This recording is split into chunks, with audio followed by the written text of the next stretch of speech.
Christmas is the most wonderful time of the year. For some of us. For others, it's a time where we're forced to put up with more of our family's crap than usual. And that friction can do serious damage to our Christmas spirit. That's what happens to Max after his cousins embarrass him, causing Max to tear up his letter to Santa and denounce Christmas. But someone else heard his plea. The dark counterpart to Santa Claus who descends on Max's neighborhood and wreaks Christmas-themed havoc on his family, forcing them to band together to fight for survival. But nobody ever escapes the wrath of the Christmas demon, Krampus. I'm Connor Eyzaguirre. I'm Julie Cervantes. And this is Filmgazm.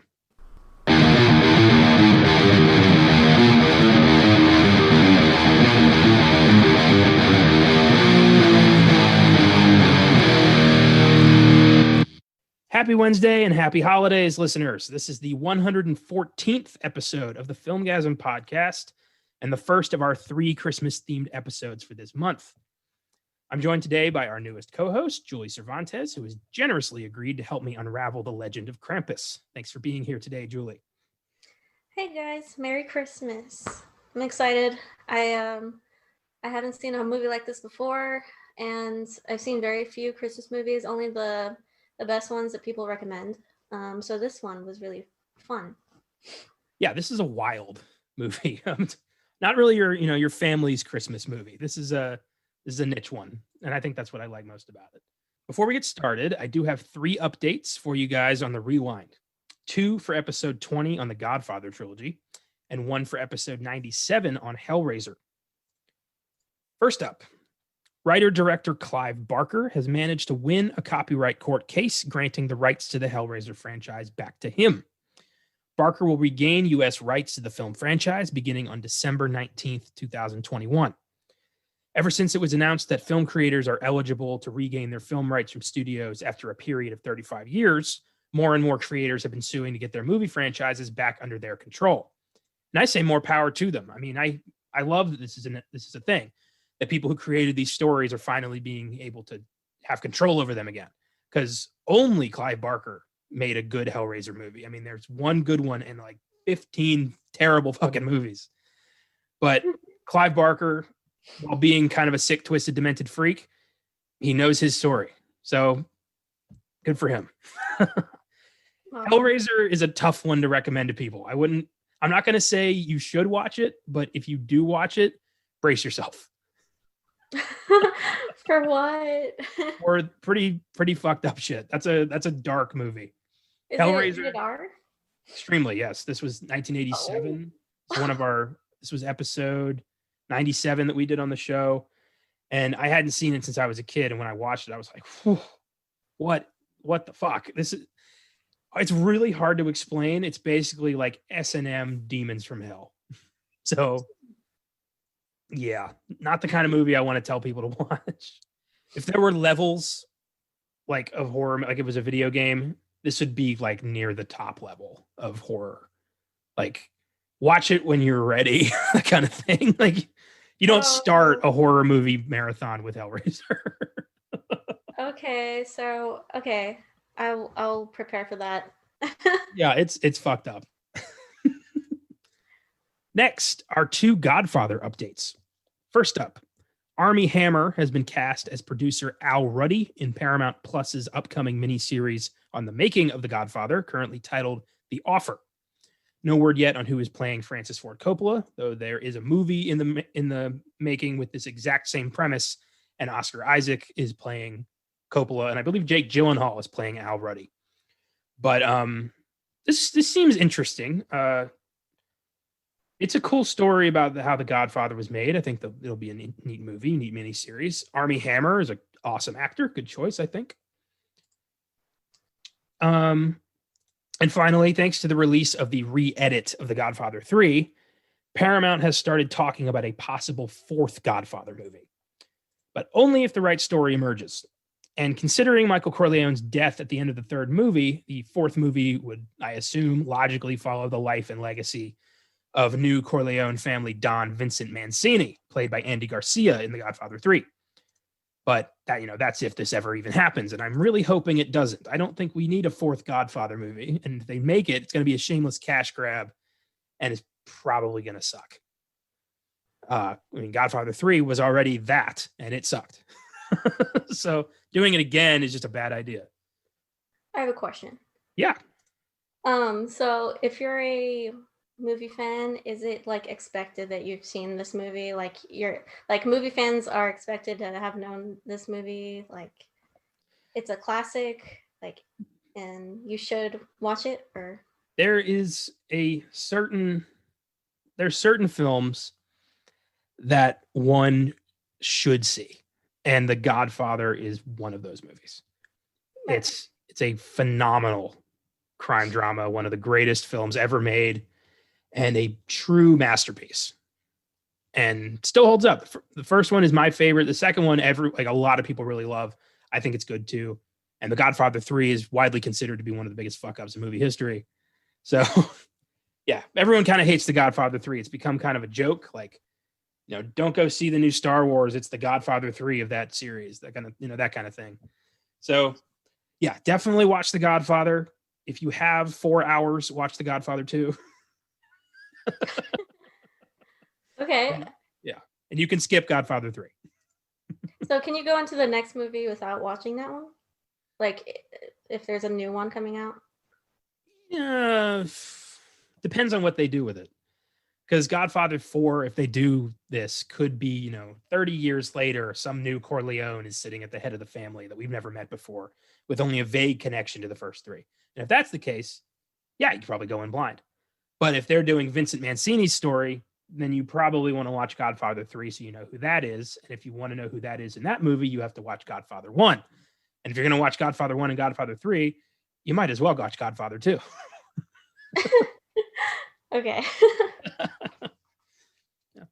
So that's how I would recommend tackling The Godfather. That is all for the rewind. So you said you had not seen Krampus before we did this.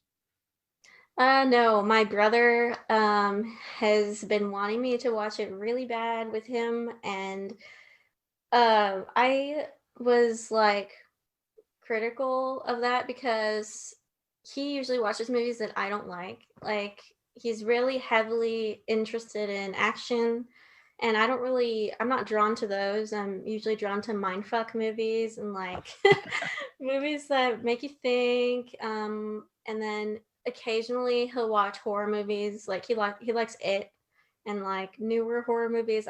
He has not watched like any old ones. So yeah, I was a little critical. So it's funny because before you mentioned this movie to me, he asked me again, and it's because Christmas is coming. So yeah, so I was like, why not? And I wasn't doing anything that night, so we watched it, and it was really enjoyable.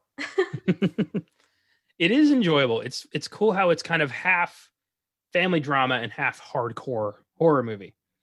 And my only gripe with it is that I think this would have been way better if it had been rated R. I think it doesn't go quite far enough. Mm-hmm. Like I know it's going to sound bad, but I wanted to see Krampus fuck this family up. I mean, that's why we're all here, to see the demon of Christmas get this family for not believing. And while he does kind of do that, I feel like he's kind of light on them. Mm-hmm. But maybe that's the point. Maybe it's supposed to be, did you learn your lesson? I don't know. Yeah, I was expecting it to be rated R because I don't know, a horror Christmas movie, you would think they would go really far with it. So I was thinking, is it rated R? And he's like, no, it's PG-13. I was like, oh, okay. See what happens.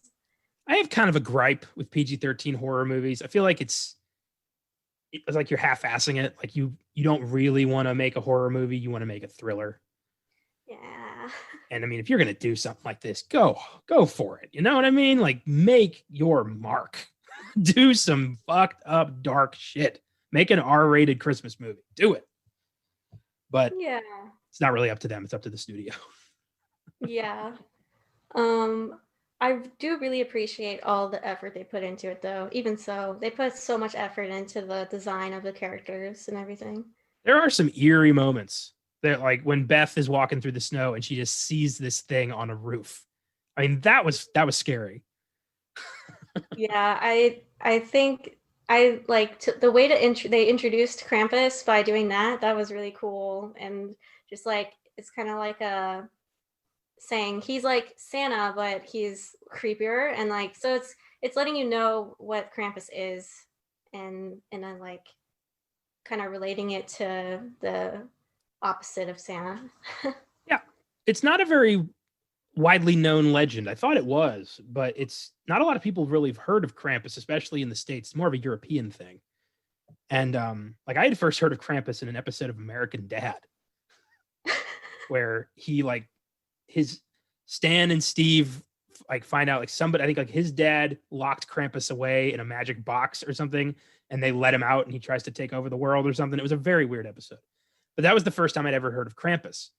And I thought it was a joke they made up for the show. But then when this movie came out, I'm like, oh, there's a legend. And I looked into it and I'm like, whoa, this is dark. And yeah, here we are.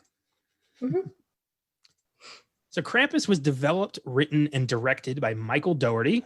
Longtime Filmgasm fans may recognize him as the writer-director of Trick or Treat, which we did in October 2019. Great little-known horror anthology movie. Dougherty also directed Godzilla, King of the Monsters, and he wrote X-Men 2, Superman Returns, and is currently developing a Hellraiser TV series, but who knows where that's at, considering the news about Barker getting the rights back. But Dougherty is a very interesting choice. He's a cool developer. Like he mastered a really good Halloween horror movie, and I feel like he wanted to do that with Krampus, but he got kind of forced into the PG-13 stuff with the studio. Because Trick or Treat is a hard R. Yeah. I've never seen that. Like, I think hearing all those, I think this is the first movie I've watched of his because Godzilla, that was a newer one, the newest one that came out, right? Yeah, I saw glimpses of that movie and it looked pretty cool. Did you see that movie? I did. That was awesome. I'm a big Godzilla fan, and I was looking forward to that.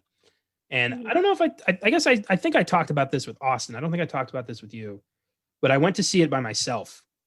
And it was at Draft House where we all used to work. And I was there alone, and the server was somebody I knew, and he was like, "Oh, Connor, how you doing?" And I'm like, "I'm seeing Godzilla. That's how I'm doing." He's like, "Oh, you're gonna love this." And I'm like, "Good." And so I'm sitting in the middle of a crowded theater, and it's just like huge spectacle, giant monsters, like beautiful visual effects, and I was so impressed. And it was very much a Godzilla movie for the fans, and of course, Michael Dougherty's the guy behind that. This dude is a fan. You can tell this is a guy who loves movies and wants to make movies for people like him, and I'm all for that. X-Men 2 is maybe the best one.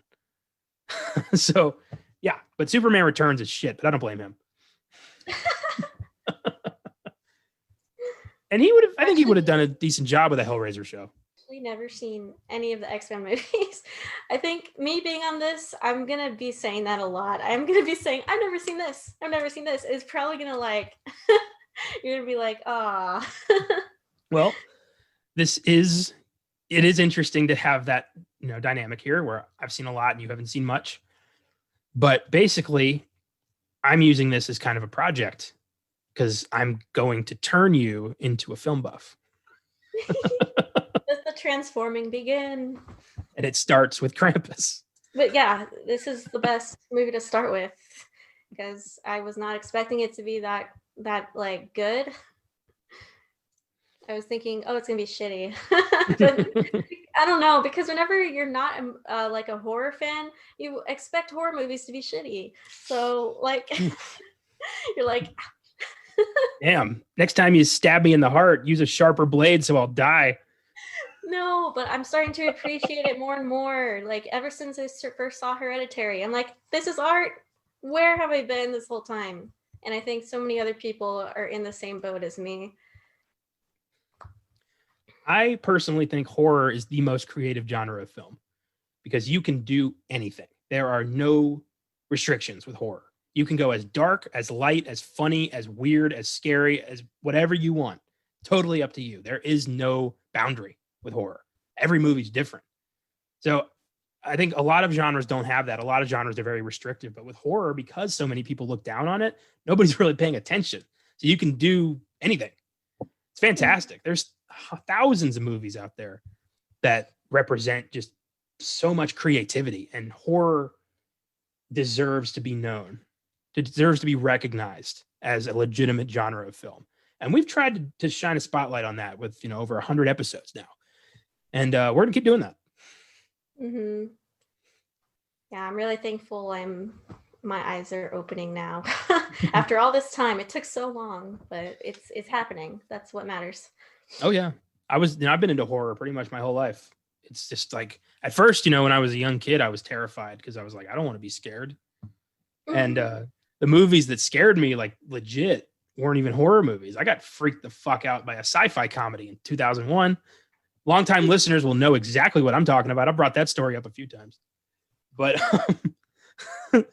real horror movies, I think being introduced to them at an early age has kind of given me like a wall where it's not that easy for me to get scared by these anymore. Certain moments will sometimes break through that wall, but a movie has not torn down that wall since, I think, Hereditary. Mm-hmm. So I'm always looking for something that's going to freak me out. Mm-hmm. Yeah, in this movie, it didn't freak me out, but like, I mean, there were some scenes I was like, yeah, we'll talk about that though. Yes, indeed. So let's talk a bit about the cast. We have MJ Anthony as Max, the poor kid who gets his Christmas spirit shattered and summons hell on earth by accident. Some of his other film roles include Chef, Insurgent, the 2016 Jungle Book, Bad Moms, and Replicas. And he's got a few notable roles, nothing really that significant. This is kind of his first like leading thing, and he does a decent job. I think Max is pretty good. I saw him in Bad Moms Christmas. I had never seen Bad Moms before, and I heard that one was better, or so I heard. Yeah, he didn't really have a big role in that movie, so seeing him in this role as like the main character was cool, and I think he did great. Yeah, I think so too. Oscar nominee Toni Collette plays Sarah, Max's high-strung mom. Collette was nominated for her performance in 1999's The Sixth Sense, and she's a highly talented and underrated actress who comes up a lot on both of our podcasts. Hereditary remains one of the finest horror films of the 2010s, and that's a lot, like very much due to her incredible performance. And her turn in Little Miss Sunshine, one of our past Oscar Sunday episodes, was absolutely hysterical. So she can literally do it all. Some of her other notable films include About a Boy, Muriel's Wedding, The Hours, the 2011 Fright Night remake, and Knives Out. She's a powerhouse, straight up. One of my favorite actresses. Mm-hmm. I've seen her in Knives Out and Hereditary, and I have owned Sixth Sense for the longest time, never seen it. But she's done great in everything I've seen her in. So do you know anything about The Sixth Sense? Like, do you know about the twist? No, I don't. Wow, really? Yes, I'm completely blind to horror. It's awful. That is amazing. All right, The Sixth Sense has like maybe the biggest plot twist in movie history, and it's become kind of iconic because of that. You not knowing that is amazing. You're gonna be surprised by that. That's unbelievable. That's like, oh, I'm excited to hear when you watch The Sixth Sense. Wow. I'm surprised my family even has a horror movie in the collection because they're so Christian. Like, but I guess maybe this movie, they don't mind this movie for some reason. The Sixth Sense is it's more of a drama than a horror movie. It deals with ghosts, but it really is more about a young kid just trying to cope. And the child psychologist kind of helps him along. But the kid, his problem is he can see ghosts. He sees dead people, but he doesn't know why. And the movie kind of leads you to find out, like, why does he have this gift? Mm-hmm. But the big twist is like so crazy, and so it blew people's minds in 1999. It's become like synonymous with the idea of a plot twist. And I thought everybody, even who hadn't seen that movie, just knew about that. Like, this is wild. Like, you're gonna be maybe the first person in 20 years to go into that movie blind. That's really cool. Well, I mean, if that's the case, then maybe there's so many other things I don't know too. Maybe. Yeah, this is gonna be interesting. Moving on. Adam Scott plays Tom, Max's sort of wimpy father. Scott is mostly known for his role as well-meaning government employee Ben Wyatt on Parks and Recreation. Some of his notable films include Step Brothers, Piranha 3D, The Secret Life of Walter Mitty, Hot Tub Time Machine 2, and Black Mass. And he's great. Adam Scott, I like him a lot. I was a big Parks and Rec fan, and Ben Wyatt was just funny as hell. And yeah, he's really good in this.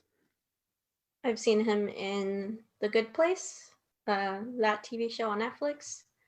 He was pretty funny. Yeah, he's pretty badass in this movie. He's like the big guy. The guy's like taking care of everybody.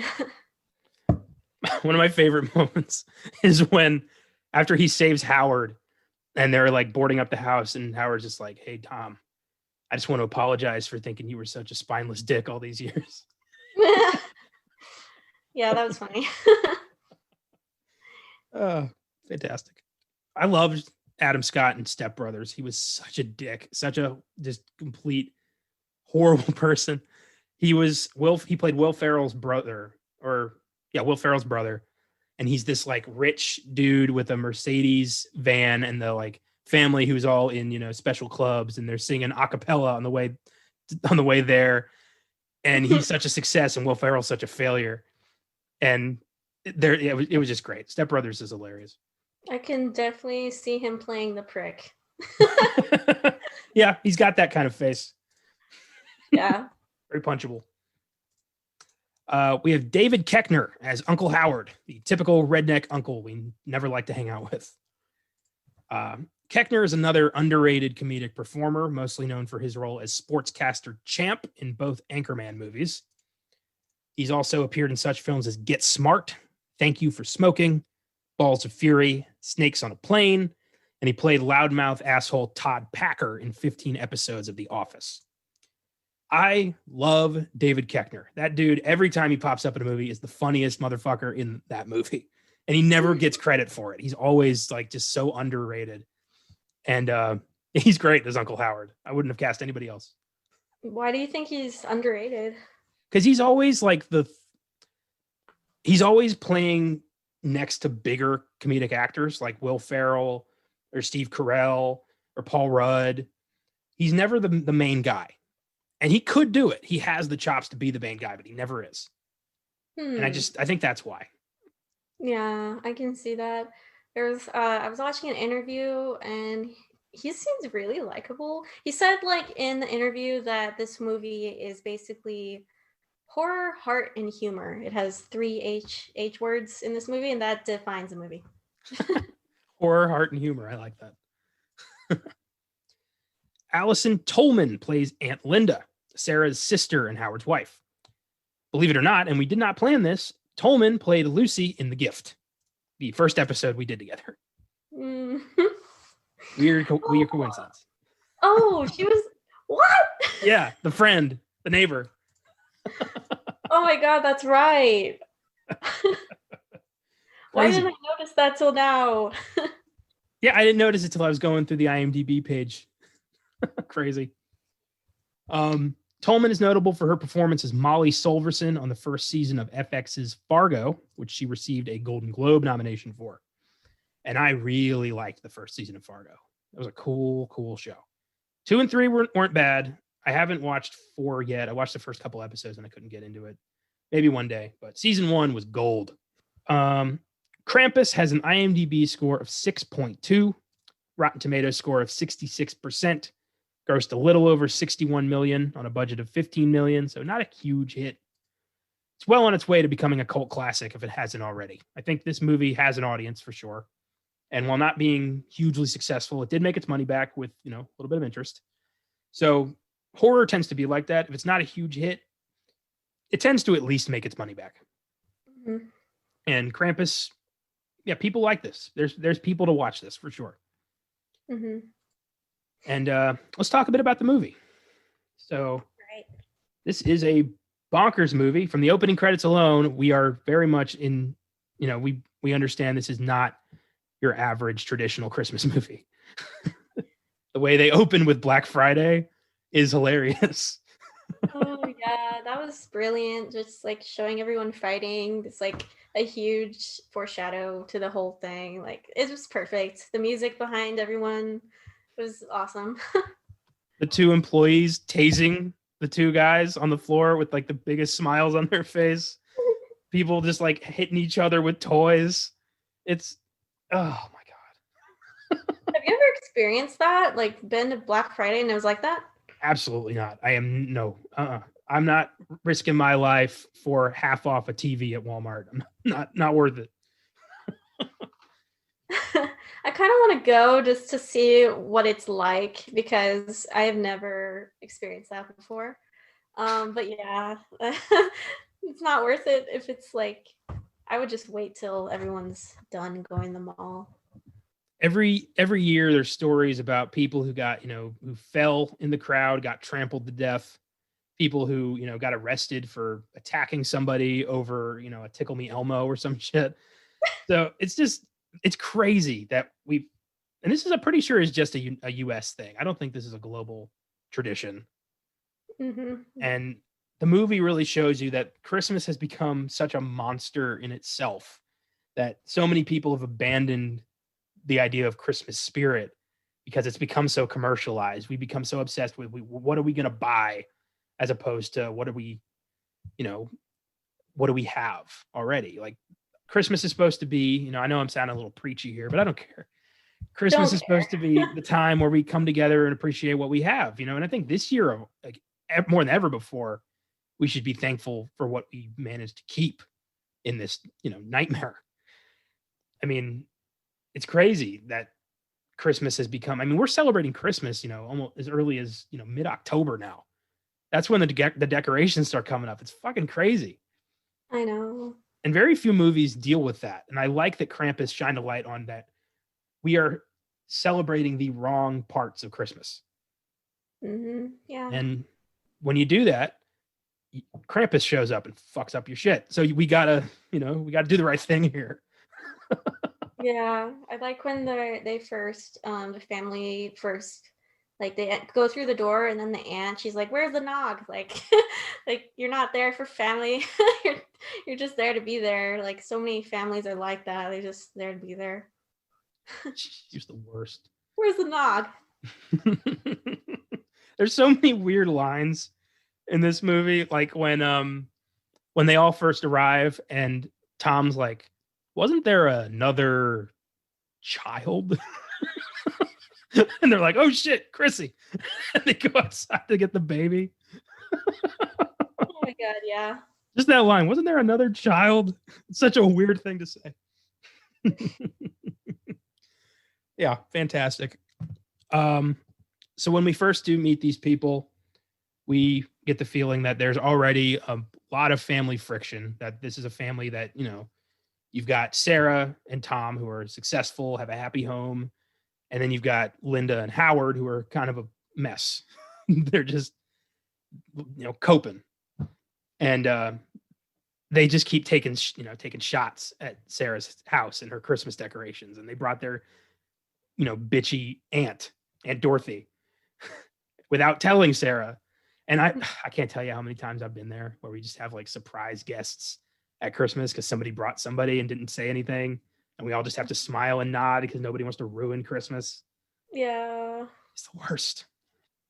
Yeah, it's like sometimes I just wish it was simple. Like, but my family is so huge and like this year obviously it's gonna be different, but like before it's always really busy and it's like it feels stressful and my family is always stressed about presents and like my brothers are always like what I get, like they don't really care about everything else and like it's making me tired of presents as I get older.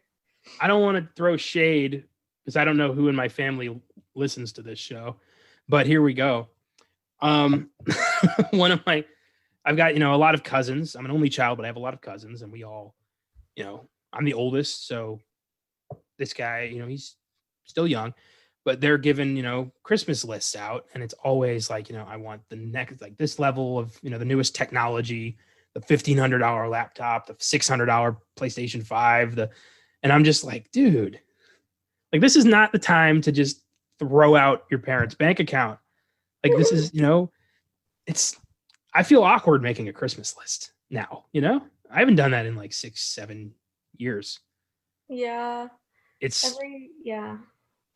I don't like telling people I don't like telling people, you should buy me this. It just feels weird. It feels wrong. Yeah. And then when you don't do that, on the flip side, people give you things you don't want. Or things you don't need. Like every year, my aunt, she would buy me body lotion. I literally have 100 different body lotions in my bathroom right now. I'm sorry, aunt, but like, I don't, some things you just don't need. And sometimes I feel like all this stuff I'm getting, I really don't need it. Like, you could have just given me a hug or a kiss and I've been happy, I know. I have some relatives who make their own soap. And I used to get a lot of soap around Christmas. And it's nice, it's thoughtful, and it's very creative, but I'm not going to wash myself with like oatmeal. It just doesn't, it's not right.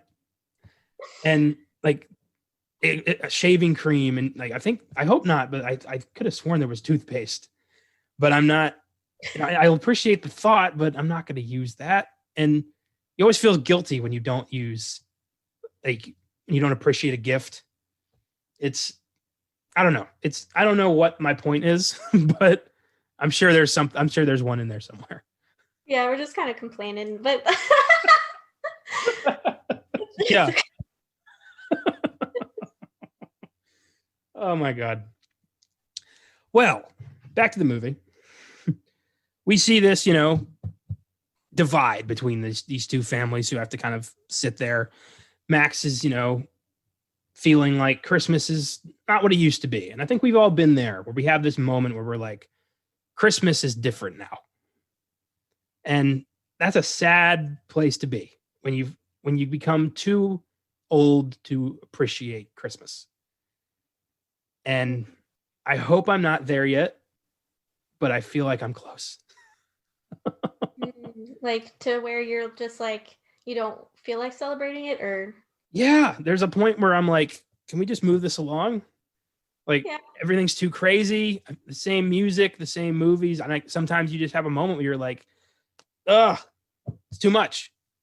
Yeah, like, I think it would be cool if, we get a new holiday. Like, instead of Christmas, like, we like develop a new holiday and then, alternate holidays. And then life wouldn't be the same every year.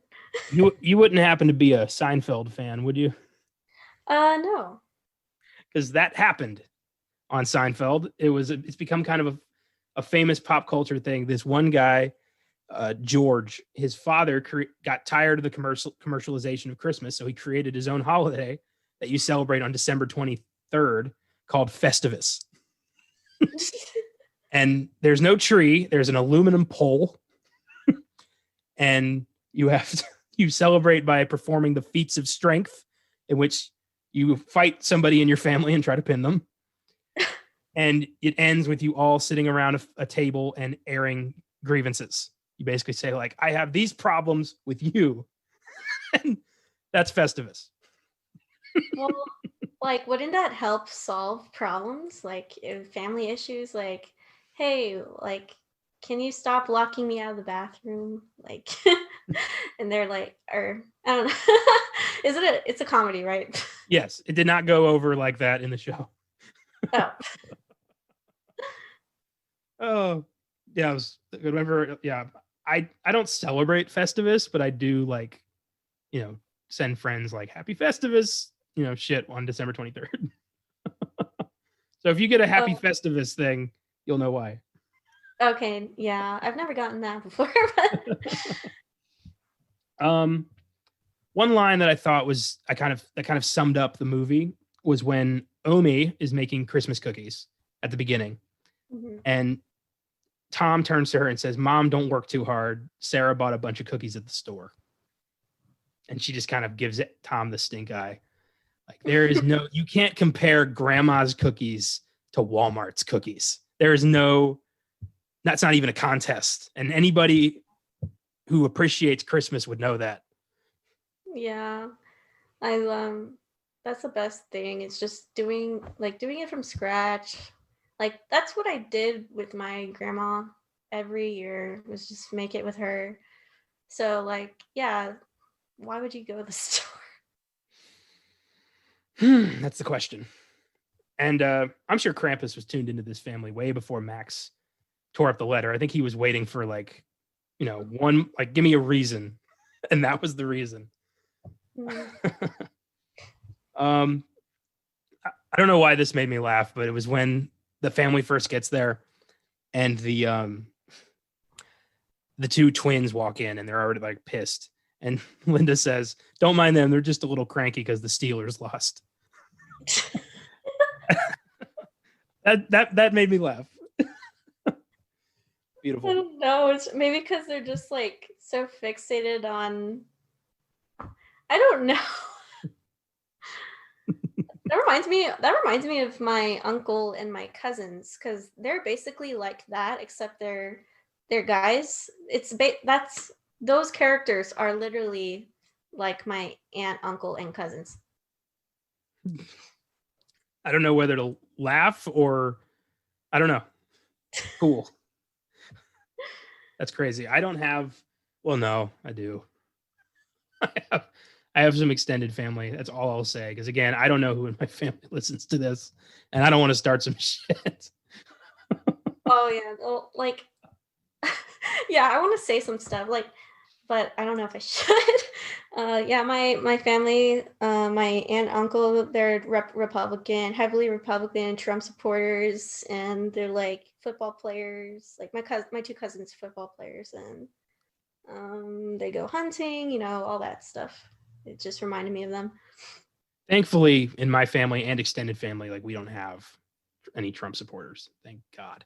I didn't have to cut anybody off. Very happy about that.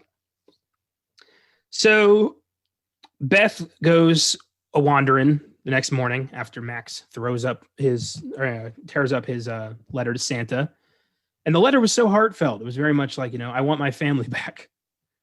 And they kicked his ass for that. And I mean, after everything he goes through there, it's kind of hard not to see why he would be disillusioned with Christmas. And tearing up that letter sent Krampus to go take care of business. And I thought it kind of unfair that Krampus didn't just attack his house. He attacked his entire neighborhood. Yeah. Maybe he was like looking for other families, or was it just his doing? He killed everybody. Every house was empty. I mean, I'm sure not all of those families hated Christmas. I think there were some believers in there. But that's true. Oh my God. Yeah, that is weird. Why would they were just trying to make it scarier that, the other houses were ruined. Well, maybe the sadistic Christmas demon who murders children doesn't have a lot of rules. Yeah. So Beth goes walking and she runs into Krampus, and it is a freaky scene where you first see this thing just perched on a housetop. And it looks freaky. I mean, it's like 8 feet tall, giant horns, hooves, dark demonic face. I mean, well done on the design for this thing. Yeah, and I loved it. Was weird. It's like, and then its back was hunched all the way, and like that's evil. That's Christmas evil right there.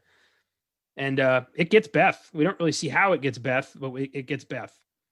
And when they decide to go looking for Beth, they mention, like, could she be at somebody else's house? And they rattle off, like, this family's in Honolulu. This family's, doesn't talk to us since Max's noodle incident. Like, what does that mean? Yeah, I was wondering what that was about. And the whole time I'm thinking about, like, the whole time I watch this movie, and by the end of it, I am thinking, like, in a way, Krampus did bring this family together. Mm-hmm. I mean, Yeah, like if you're stuck in a situation where you have to get through something hard, people usually come together, no matter, you know, what the event is. I think the scariest part was for me, was when Beth was being like when she was under the car, and the freaking music box was playing. It's just the the fact that it's a children's toy just makes it creepier, and like I think that was the clown, wasn't it? Because the clown comes out of it. So yeah. yeah. Like, did that turn into the bigger clown? Yeah, that's what I'm I thinking. never made that connection because that thing was my scariest scene. The giant Jack in the Box worm that eats the twins.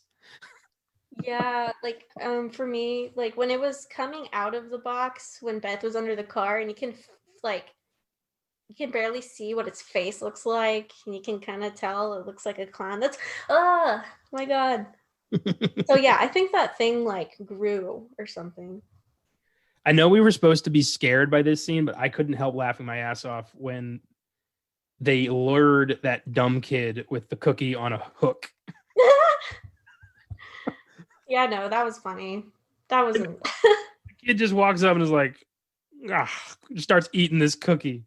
Like, Yeah. doesn't question anything. This is the dumbest kid. And we just, they snatch him up through the chimney. That just made me laugh. Yeah, that was funny.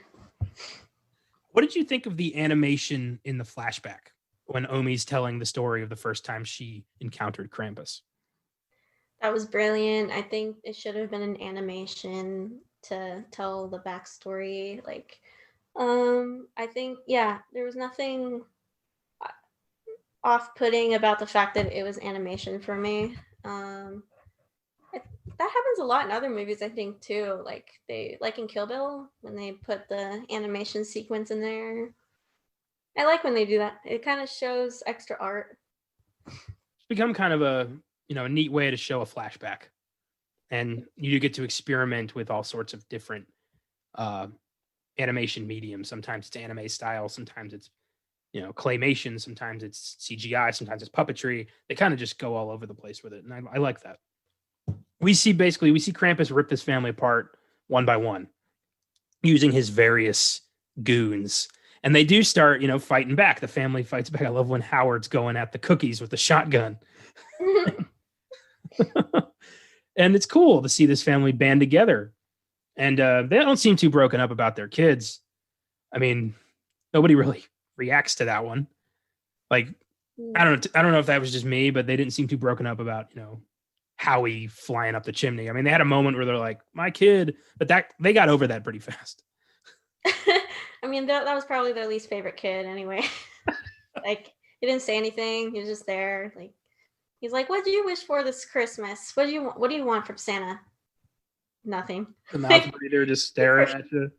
He was for sure the accident child. God. Oh boy. Do you ever see the movie Bad Santa? No, I have not. It's another really ridiculous. It's a 2003 Christmas comedy about this con man who dresses up as Santa to rob malls around Christmas time. And he he befriends this weirdo kid who looked exactly like that kid. Couldn't have been the same kid because the movies were made 12 years apart. But that kid, like, there's a certain look. The kid in the movie Bad Santa, his name was Thurman Merman. And you remember that? It's a funny movie and it's a memorable name because they made a big joke out of it. Oh, okay. There's a scene in that movie where Willie, I think his name was, the Bad Santa, he gets really drunk one night and rips open the kid's advent calendar and eats all the chocolate. Then the next morning he feels bad about it, so he tapes it together with various, like, he puts Tic Tacs and Advil in the calendar. It was really funny. The kid opens the door and he's got a friggin' Advil and he's like, "This isn't candy." He's like, "Sure it is." Anyway. This kid reminds me of the guy from Charlie and the Chocolate Factory. The guy's eating all the chocolate from the chocolate waterfall, and he gets sucked up there, and then they're like, "Oh my god, this is him," because he was sucked up the tube, and then in this movie he's sucked up the chimney. So it's like these fat kids, they just want to be sucked up into things. I had not thought about that, but yeah, he does. He is a lot like Augustus Gloop. My God, that's fantastic. Willy Wonka, the original, was one of my all-time favorite movies, and it's funny when you look at the fat kid in the 70s is not that fat compared to the fat kid in 2005 who's like 300 pounds. Wow, what the 70s fat kid looked like just a normal kid. Hey, McDonald's, what have you done? So after Krampus takes this family out, they all, like, who's left tries to run, and something in the snow just keeps grabbing them, and that was creepy because we never see what that was. Yeah. And eventually it's just Max. And when Omi like stays behind, I was hoping she would like try to stab Krampus or something. She just like watched. I was hoping she would try to take him out. But yeah, I thought it was gonna be like a showdown because she's like, oh, she's gonna face him, and she was just like, hey, and then he's like, hey, I'm gonna take you. And she's like, okay. So with everyone gone, Max is like, shit, this is my fault. I got to fix this. So he goes up to Krampus and says like, hey, asshole, give me back my family. I take the wish back. And Krampus looks at him like, like he almost like he's considering the offer. And I love those teases because Krampus does not have a change of heart. And he's just like, look at this kid to his other people. Like, who does he think he is? It's hilarious. Yeah. And then the ending is pretty crazy because Max wakes up on Christmas Day and everyone's having Christmas downstairs.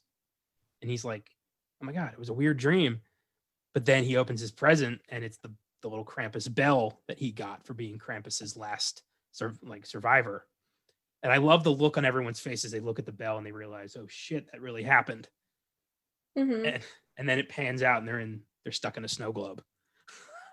Yeah, it's like they thought it was a bad dream, but they all woke up and they resumed their lives thinking, oh, it's just a dream.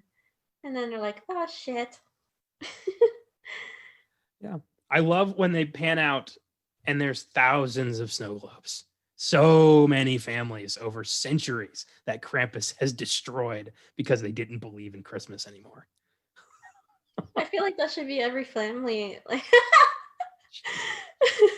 every family today should be in a snow globe. Oh my God. Maybe we are. We don't know that. We don't know we're not. Yeah. We are. That would be wild. You like the end of your life, you realize like your soul goes up and you just see that like Earth was a snow globe the whole time. Yeah, these people were so creative with the story from beginning to end. Knowing my luck, like it would be a snow globe in like an airport gift shop that nobody's ever gonna buy because it's like $30. That's freaking sad.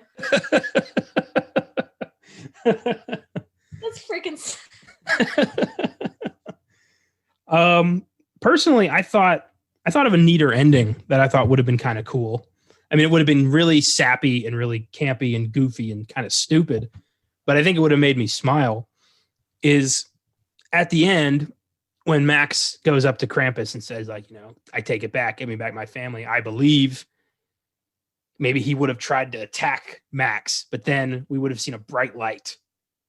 And who would have come down but Santa Claus to save Max and stop Krampus? What if they had a fight, like a showdown at the end? Yes. Santa grabs like a giant candy cane and just whoops Krampus's ass, and there's like a big old fight. Okay, that sounds fucking ridiculous, but I would have watched it. Well, it would have fit. I mean, the movie's already crazy anyway. Like, yeah, I would have watched that. Like, I'm so tired of. Okay, Santa's great, but like, I'm so tired of all the Santa movies. I like to see more Krampus movies because Like, I'd like to one day be like, oh, this is my favorite Krampus movie, because I already have a favorite Santa movie, Polar Express. But yeah. You know what I'm tired of? Mm. I'm tired of the Hallmark, like, woman in red, man in green, the Christmas holiday, you know, bullshit movies where she's a strong, independent woman who doesn't need a man, but she finds one anyway, and he's like, "But I love you," and she's like, "Yeah, but I can't," and he's like, "But you can because it's Christmas," and like, it's the same movie. They do like 7 of them every 2 weeks in December. I hate that whole genre of movie. Yeah, understandable. Ugh. That's why I Cliche. like Christmas horror movies, because there's like only like 5. There's so few of these, and there needs to be more. Hmm. Ugh. And I would like them to stop remaking Black Christmas and do something new. Like, come Yeah. on.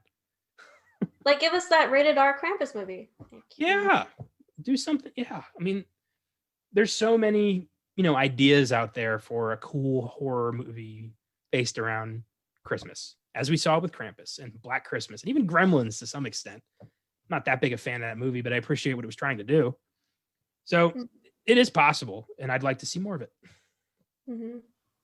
Here are some Filmgasm facts. Number 1, hidden among the various snow globes at the end is the house from Psycho and director Michael Dougherty's own house. Oh my god, that's cool. Yeah, that's neat. Number 2, the film was originally set to release on November 25th, 2015, but was pushed back to December 4th to coincide with the Krampusnacht, a traditional Austrian festival held on December 5th that celebrates Krampus coming to punish naughty children. So they held this movie until the actual night that Krampus is celebrated in Germanic culture. It's pretty cool. Yeah, and also it's coming in 2 days from this recording. So Oh shit. Yeah. Snack is gonna be in 2 days. We're recording this a bit early on Thursday, December 3rd. And yeah, in 2 days is Krampusnacht. So neat. We're gonna have to get our goat masks, and I don't actually know what the hell you do on Krampus. I just know there's a goat involved. So like apparently Krampusnacht, people dress up as him, and back in the day it used to get kind of bad because some people would actually go to houses as him, but they would like try to do things at the houses, and it would apparently got violent, and that's not good. But another thing is children put out their shoes on December 5th, right? And then they either get something good in their shoes the next day on St. Nicholas Day, or they get something bad. Yeah. I would be. I'm too scared to celebrate Krampusnacht because I don't want to invite that monster into my life in any capacity. Yeah. Like, Yeah, my family isn't even, they're not big on Santa because they don't like to quote unquote tell lies to kids, and like so they never taught us that. wow, that's the saddest thing I've ever heard. My lord. My family went out of their way to make us think there was a Santa Claus. Damn. And I was an idiot kid because what I did was one year, Santa came to our house and handed gifts out. And I was like, he left. And then I went out to get a drink or something. And I walked into the garage to see my grandpa taking off a Santa suit. And I did not connect. I said, Pop, you missed Santa Claus. He was just here. Yeah. So my family tried to keep the magic alive as long as possible. That's interesting. Yeah, so my mom didn't, but I didn't, like my dad would be like, what are you gonna ask for Santa this year? And because my mom didn't tell me he was real, I was like, what do you mean? Like, I was kind of confused. Should I believe or shouldn't I believe? And that's what led me to not believing at all. It was just the fact that there was confusion. Damn. I saw a Twitter post a few weeks ago that said, "It's time for us all to admit that the Polar Express is not a very good movie. I don't care what anyone says." And somebody else tweeted at them, "If you can't hear the bells ringing anymore, just say so." That is awesome. And that made me think of that. That is so awesome. I can't hear the bells ring anymore, but I still love that movie to death. I can still hear the bells, but it's faint. It's going away, but I can still hear it, and I'm doing everything I can to keep it alive. That's depressing. Number 3. The movie's ambiguous ending has spawned 2 fan theories. One, that the family is trapped in the snow globe, condemned to repeat Christmas morning for eternity in a twisted version of hell. Or 2, they were given a second chance, and the snow globe is Krampus's way of watching over them. Although writer-director Michael Dougherty has refused to confirm which theory is true, the tie-in comic book Shadow of St. Nicholas confirms that the happy ending is the true one. The comic has murdered characters resurrected without any hint of a twist, showing that Krampus is willing to give people a second chance, as long as they prove they've learned their lesson. That's nice. Well, yeah, but he's like a devil, so I don't think he would be that nice. So I feel like it's the version of hell part. Like the snow globe is a hell. You know what I like to think, which would make things very weird? I think Krampus is Santa Claus, and this is what he's like every day except Christmas Eve. Oh my god.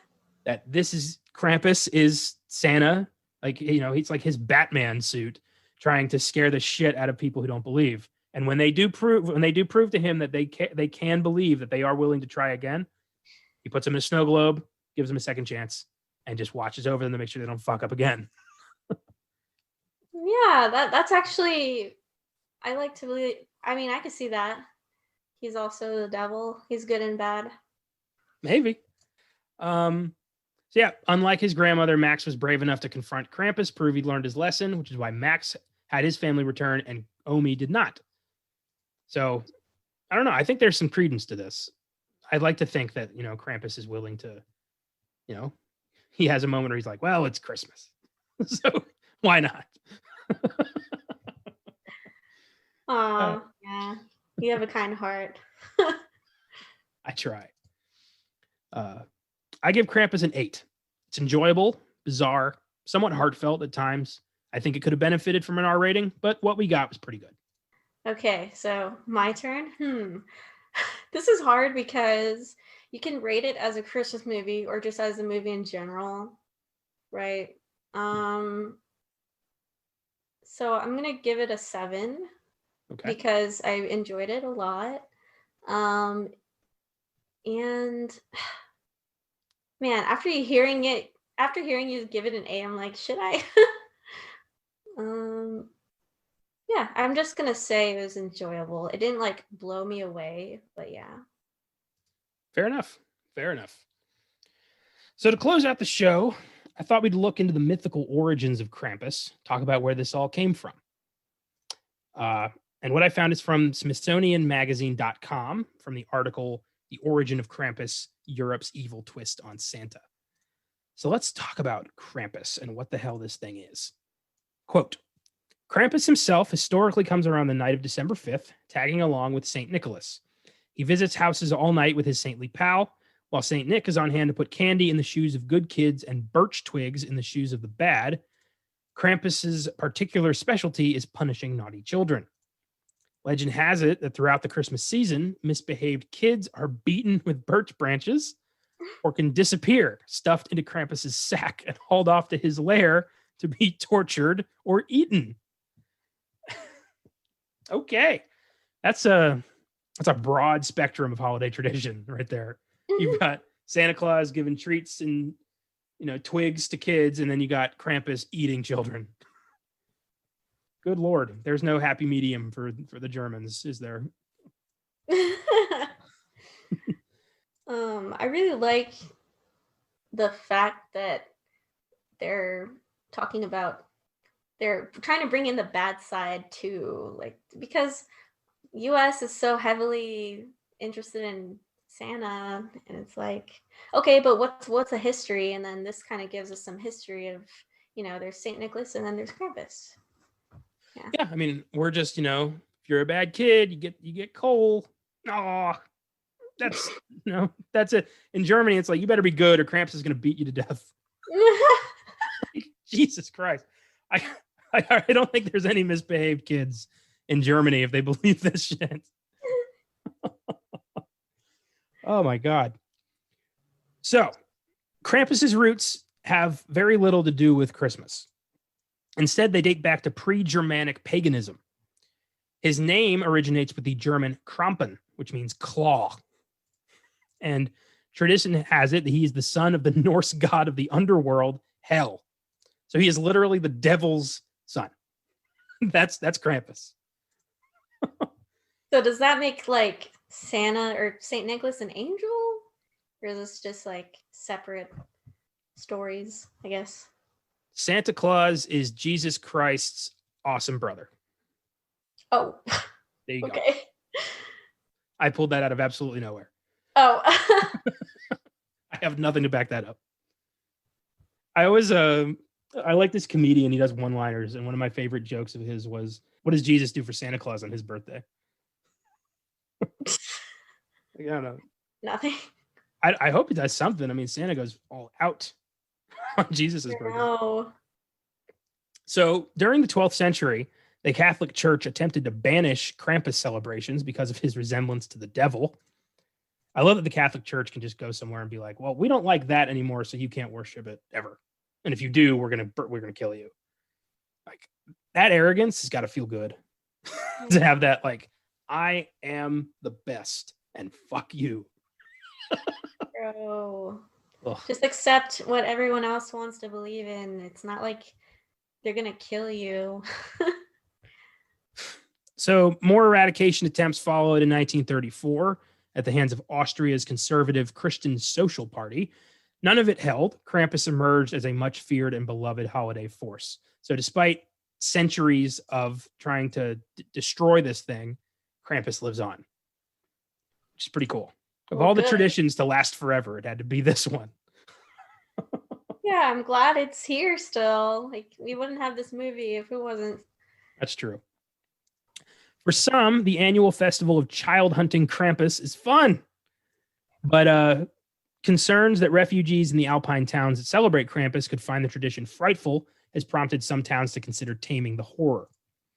This year, Krampus's scheduled arrival in the Alpine towns that celebrate him coincides with an influx of refugees from Syria and Afghanistan. And this article was written in 2015, like right the time the movie came out. Though the festival is well loved, it gave rise to concerns that the new neighbors might be scared of the tradition and its nightmare-fueling costumes. Yeah, if I was coming from a different country that had never even, celebrated Christmas, and I see people walking around in goat demon costumes saying they're going to eat my kids, yeah, that would freak me out. Yeah, no kidding. But it's almost like Halloween, sort of. Yeah, kind of. It's like Christmas Halloween. Yeah. Rather than canceling the parade, town officials decided to educate the newcomers. The refugee children were invited to a presentation where they learned about the props, costumes, and customs of Krampus. So instead of canceling their annual demon goat night, they decided to tell people, "Well, this is why we do it, and this is how you can play." It's kind of cute, but also probably would have been easier and in better taste to just not do it that year. Yeah.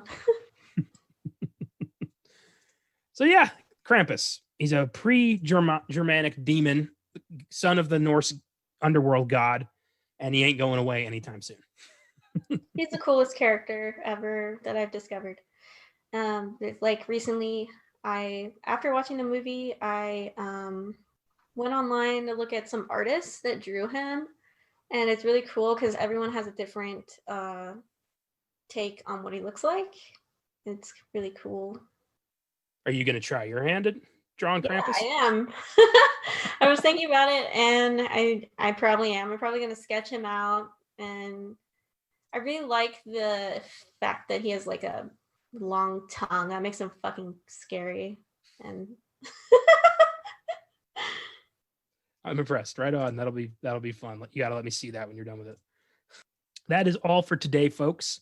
Thanks for listening. Hope you enjoyed it. If you like this podcast, you want to see it grow, feel free to donate anything you'd like to the podcast. Every little bit goes right back into the show and allows us to make the show better. If you would like to donate, head to the Filmgasm podcast page on whatever your podcast platform is. Click on support this podcast in the description. Thank you very much for checking us out. Julie, thanks for joining me today. Thank you. Happy Krampusnacht. Happy Krampusnacht, all you weirdos out there. Next week, Austin goes back in the second chair to dig into another unconventional Christmas classic. It's Christmas in Gotham City, and sleazy politician Max Schreck is trying to make a play to steal the mayoral election. His candidate, the twisted, sadistic Penguin, who has recently emerged from Gotham's sewers with plans to steal the firstborn children of Gotham's elite. And to make matters worse, insecure Secretary Selina Kyle has transformed into the sexualized, psychotic Catwoman, and she wants Max dead. Only the Dark Knight himself can stop these monsters from terrorizing the good people of Gotham in the 1992 superhero epic Batman Returns. Can't wait for that. It's going to be a blast. Sneak preview coming January 4th. Mark your calendars. And this Christmas, don't lose faith in Santa. Otherwise, you may just bring down the wrath of Krampus. See you next Wednesday.